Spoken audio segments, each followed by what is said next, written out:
గంజాయి అనేది ఒక వ్యక్తిని కాదు కదా, కుటుంబాన్ని మొత్తం నాశనం చేస్తుంది.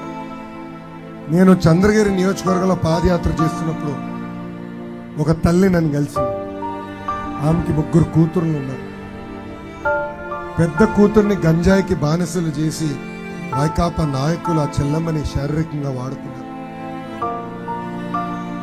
ఆ రోజు ఆ తల్లి వచ్చి నన్ను కలిసి ఒకే ఒక మాట అడిగింది, అన్నా నాకు ఇంకొక 2 కూతురు ఉన్నారు, ఈ పాపని గంజాయి మొత్తం నుంచి బయటికి తీసుకురావాలి, నాకు సహాయం చేయండి, ఆసుపత్రికి పంపించండి, నేను బయటికి తీసుకొస్తాను, మీరు ఒకవేళ సహాయం చేయలేకపోతే ఆమెను నేను చంపేస్తాను, ఎందుకంటే ఆమె వల్ల 2 కూతురు పాడవకూడదు అని ఆమె.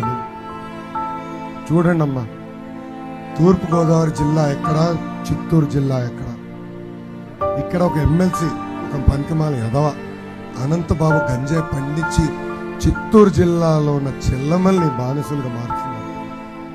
మీరందరూ అప్రమత్తంగా ఉండాలి. ఇప్పటికి లక్షల కుటుంబాలు నాశనమైంది ఈ గంజాయి వల్ల. 2 నెలలు ఓపిక పట్టు తల్లి, 2 నెలలు.